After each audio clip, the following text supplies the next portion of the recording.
Olá pessoal, tudo bem? Eu sou o professor Jordano, professor de Geografia, e na aula de hoje nós iremos falar de um assunto muito importante: vegetação.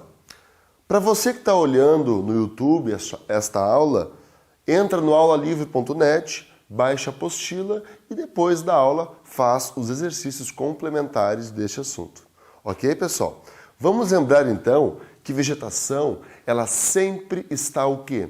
Condicionada ao clima, ok? E nunca ao contrário. É em função das condições climáticas que a vegetação vai se desenvolver mais ou menos, e não o contrário. Não é a vegetação que vai dar o clima do lugar, ok? Vamos ver nessa primeira parte da aula alguns conceitos extremamente importantes. Olha lá. O primeiro deles, grau de umidade. O grau de umidade tem a ver com a seguinte questão: em alguns ambientes, eles serão mais úmidos. Em outros ambientes, eles serão mais seco. E aí, claro, qual é a denominação para isso? Halófitas, ambientes salgados. O que são ambientes salgados? Logicamente, próximo do litoral, porque tem a influência do oceano, ok? Um outro exemplo, xerófitas, climas áridos e semiáridos. Xerófitas, ambientes secos, pouca chuva, ok? Não te esquece que esse tipo aqui de vegetação tem como característica ter as raízes profundas, porque o lençol freático em ambientes secos, ele é muito profundo, ok? Higrófitas, ambientes úmidos. Temos como, por exemplo, a floresta amazônica, a Mata Atlântica. Claro que algumas serão mais úmidas do que outras, mas quando falar de ambientes úmidos como um todo, não te esquece, higrófita. E o outro, hidrófitas, dentro da água, ok? Muito comum em regiões onde estão permanentemente alagadas, certo, pessoal? Então essa primeira parte, ela é importante para te situar. O que pode cair em questões a respeito disso? Pedir uma vegetação e a característica dela. Se cair qualquer uma dessas denominações, tu vai acertar, porque agora tu sabe o que isso está se referindo. Certo? Tranquilo. Segunda parte, sobre folhas. Por que é importante tu saber sobre folhas? Primeiro, porque a vegetação, ela tem um comportamento associado ao clima. Então, dependendo do clima de algum lugar, tu vai ter uma característica específica da vegetação. Por exemplo, caducifólia, folhas que caem em determinada estação. Que estação é essa, pessoal? O outono, logicamente. Mas vale lembrar que não são todos os lugares do mundo que as folhas caem no outono. Por exemplo, no Brasil, a grande parte da vegetação brasileira, as folhas não caem durante o outono, ok? Não te esquece, aquela música do Sandy Júnior, que o outono é sempre igual, as folhas caem no final, para o Brasil não é bem assim, não vale para todos os casos, ok? Perennifolia, nunca cai. Vamos lembrar, perene é quando um rio perene é o que nunca seca, uma folha perene é a que nunca cai. Olha lá, outro, acicufoliadas, em forma de ponta. Onde é que isso é muito comum? Na região sul do Brasil, onde nós temos o quê? Araucárias, que é uma vegetação que tem como característica o quê? O clima frio. Clima frio dentro do padrão brasileiro, evidentemente.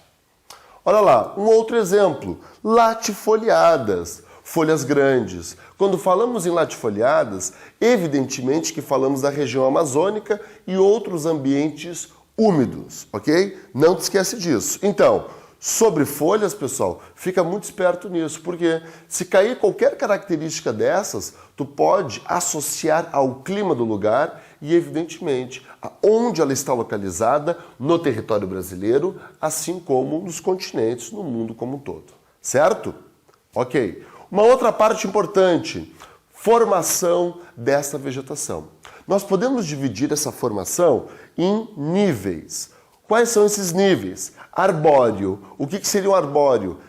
Árvores de grande porte. O que são árvores de grande porte? Que têm uma altura considerável. Onde é que é muito comum de ocorrer esse tipo de vegetação? Em ambientes úmidos, certo?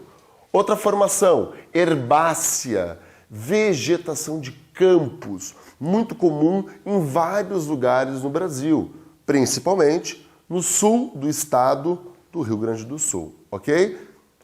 Olha lá, um outro, litorânea. Nós temos o que? Submetida à ação do mar. Vamos lembrar, pessoal, que o Brasil ele tem um litoral muito extenso.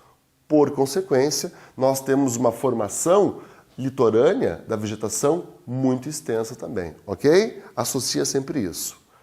Outro, arbustiva, árvores de pequeno e médio porte. Pequeno e médio porte é uma vegetação típica da onde? Do Cerrado brasileiro, ok? Olha lá o outro, desértica, vegetação descontínua. Aqui tem um baita de um pega-ratão. Por quê? Porque muita gente acha que no deserto não tem vegetação. Pera aí, pessoal, não é bem assim. Em ambientes áridos e semiáridos, existe sim vegetação e ela é descontínua. O que seria descontínua, professor Jordano? Descontínua é que ela não é concentrada, ela não é densa, ela é muito esparsa. Descontínua, ok? Então essa primeira parte, ela é muito importante, é uma parte mais conceitual, mas que tu tem que dominar esses conceitos para acertar as questões do vestibular e do Enem que tu vai encarar. Ok, pessoal? Então agora nós veremos na prática onde que está localizado esses tipos de vegetação. E lembrando, já podemos agora associar com esses conceitos que nós vimos primeiramente. Ok? Então, formações vegetais. Aqui nós temos formações vegetais em nível mundial. Se tu perceber, a gente consegue fazer uma relação por latitude. Como assim latitude? Vamos lembrar, latitude 0, linha do Equador, o local que recebe mais radiação solar na Terra. Vamos lembrar, altas latitudes, próximo dos polos, onde é o quê? Mais frio. Claro que tu não vai pensar somente assim, latitude 0 vai ser ambiente frio. Por quê? Porque depende de outros fatores, como por exemplo a altitude. Se um lugar está na linha do Equador, mas a 5.000 metros de altitude, logicamente que a vegetação não vai ser a mesma. Então tem que pensar esses fatores, ok? Mapas como esse, é muito comum as pessoas acharem, meu Deus, que difícil, eu nunca vou conseguir saber nada disso. Mas pessoal, observem bem, vamos lembrar sempre daquele detalhe. Próximo da linha do Equador, que são essas regiões verde escuras, são as partes mais úmidas, mais quentes. Vegetação o quê? Equatorial. Uma outra questão importante, tu tá vendo esta parte alaranjada? Ela é o quê? As estepes. A estepe, o que aqui no Brasil seria a caatinga, que são regiões onde tu tem o quê? Formação com um clima um pouco mais seco, ok? E não te esquece também da parte amarela, que são os desertos. Observem, pessoal, que os desertos, eles estão localizados próximos do quê? Dos trópicos de Câncer e o trópico de Capricórnio. Vamos lembrar que para se formar um deserto, tu tem que ter correntes oceânicas frias, tu tem que ter uma vegetação, tu tem que ter um relevo próximo que vai o quê? Sugar esta umidade e outro fator, né? Um sistema de alta pressão sobre este lugar. Então vamos lembrar bem, os desertos estão predominantemente nos trópicos. Trópico de Câncer, no hemisfério norte, e trópico de Capricórnio, no hemisfério sul. Ok? Feita essa parte, questão muito importante também. Então, aqui vai surgir uma questão que muita gente não consegue diferenciar. Ô professor, aparece um monte de domínios morfoclimáticos, mas o que é isso? Eu fiquei sabendo que tem um tal de bioma. Qual é a diferença? Pessoal, a diferença aqui é simples. O domínio morfoclimático, ele foi uma categoria da paisagem brasileira feita por um geógrafo muito importante, que aliás pode vir a cair esse ano, o Aziz Nassib Ab Saber. Repete aí. Aziz Nassib Absaber. O Absaber, vão ficar mais fácil, né? Ele é um grande geomorfólogo brasileiro. E ele criou uma unidade paisagística que envolvia vários fatores. A vegetação associada ao clima e outros fatores, como o solo e assim por diante. E aí ele criou então os domínios morfoclimáticos. Vamos lembrar, morfo quer dizer formas, climáticos, né? Essa aí não precisa dizer. Mas vamos ver então quais são eles. Primeiro, nós temos o domínio amazônico, que é este marrom que vocês estão vendo. O outro, cerrados, que é essa parte verde. Nós temos os mares de morro, que ficam localizados principalmente no sudeste e no litoral brasileiro. Vamos lá, um próximo, Caatinga, que é a região semiárida do Nordeste. E temos as araucárias, olha lá, no sul do Brasil, ok? E ali, por fim, nós temos as pradarias, que ocorrem aonde? No Rio Grande do Sul, o que muita gente chama de campanha gaúcha. Mas eu tenho certeza que vocês não têm, mas e esse amarelinho aí que aparece em um monte de lugar? Essas, pessoal, são as áreas de transição. O que são áreas de transição? Que não possuem características específicas nem de um nem de outro. Por isso são transições. Lembra sempre. Lembra. Olha só, pessoal. Atenção. Deixa essa janela do MSN piscando e olha para cá. Né? Larga, deixa o teu amigo aí conversar. Depois tu fala com ele. Olha para cá agora. Sempre na vegetação nós teremos transição. Tu nunca vai sair da última folha, da última planta, da última árvore da floresta amazônica e vai dar um passo e chegar na Caatinga. Não, porque tu tem que ter uma transição climática de vegetação, logicamente. Então essas áreas de transição, elas não possuem características tão específicas. Elas são o quê? Digamos, o meio termo de um domínio para outro. E isso são, então, as áreas de transição. Certo? Muito importante isso aqui.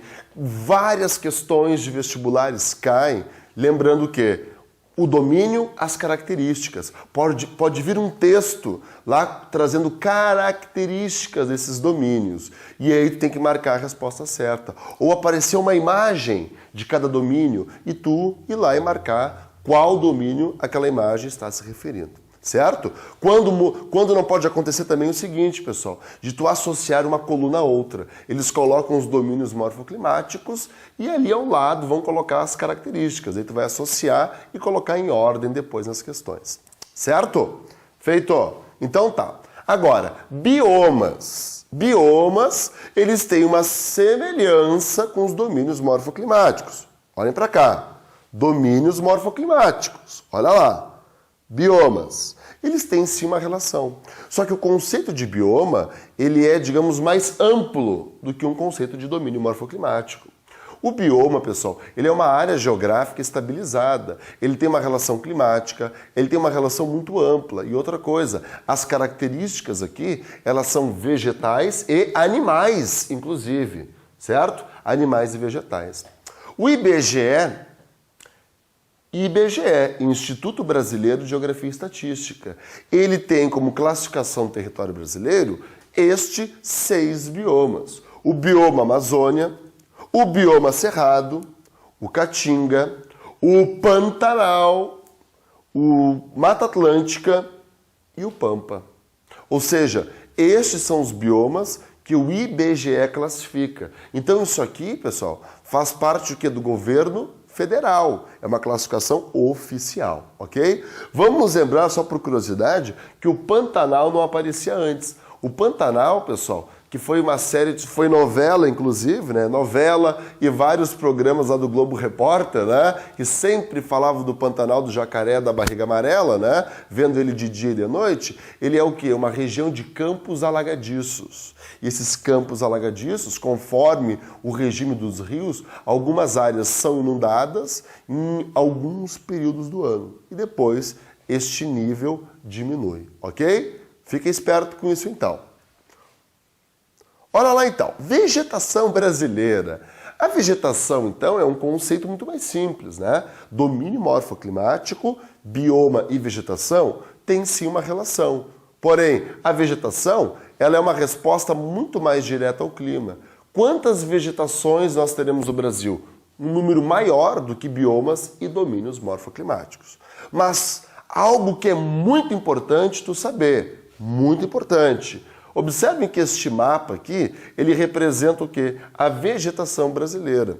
Claro que este primeiro mapa aqui, ele é de 1950, ou seja, já tinha passado os 4 séculos ou mais que o Brasil tinha início da sua ocupação. Onde é que iniciou a ocupação no território brasileiro? Pelo litoral, evidentemente. E qual era a vegetação que foi mais atingida? Mata Atlântica. É por isso que a Mata Atlântica, ela é a vegetação altamente o quê? Destruída. O que sobrou dela hoje, professor? 5, 6%. E é onde está localizado grande parte das capitais brasileiras, ok? Podemos classificar na Mata Atlântica 2 principais motivos pela sua devastação. No primeiro momento, a agricultura. A agricultura no Nordeste, mais com a questão da cana, e no Sudeste, com o café. E no século XX, podemos associar a industrialização, ok? Vamos lembrar que o Sudeste brasileiro, que está na Mata Atlântica, é a região mais industrializada do nosso país, certo? Mas eu quero que tu perceba o seguinte, de 1950 para 2000, existe uma parte vermelha que se expande de maneira incrível. Principalmente, onde é que está essa parte vermelha? No Cerrado brasileiro, em direção à Amazônia. Por quê?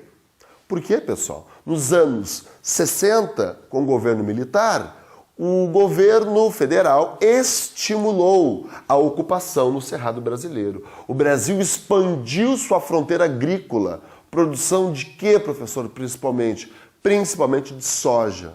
Então, o Cerrado brasileiro, hoje, ele é um celeiro agrícola, mas ele foi o quê? Altamente destruído, né? Ele foi muito destruído, como você pode observar aqui.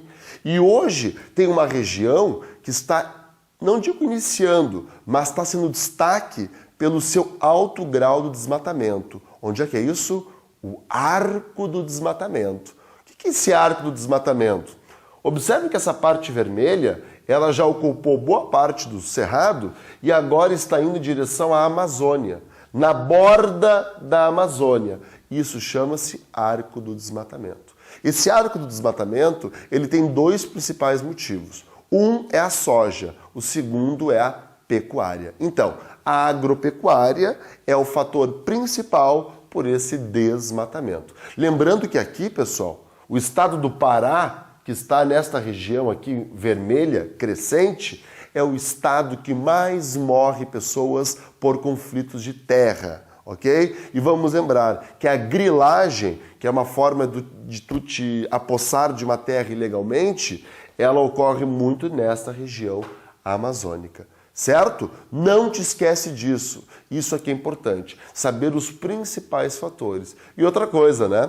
Quando olhamos o mapa brasileiro de vegetação, estamos falando deste mapa aqui. Ou seja, é o que restou. Porque geralmente quando tu olha lá naquele livro lá do teu ensino médio, tu olha um mapa bonitinho, com toda a vegetação ali completa. Só que, pessoal, ocorreu uma ocupação humana, destrutiva, e deixamos como herança o quê? Esta marca aqui. E lembrando que a vegetação amazônica, ainda assim tendo um alto grau de desmatamento, é sim a mais preservada de todas. Claro que muito pelo seu tamanho, que ela é maior do que qualquer outra no território brasileiro. Então tá, pessoal, na aula de hoje nós falamos sobre vegetação, um assunto presente e importante nos vestibulares. Vale lembrar que no aulalivre.net os materiais estão disponíveis para tu estudar e fazer algumas questões. Certo, turma? Então tá, muito obrigado e até a próxima aula. Siga o aulalivre.net nas redes sociais e fique por dentro de tudo o que acontece em nossos cursos. YouTube, Twitter e Facebook. aulalivre.net, seu portal de cursos grátis.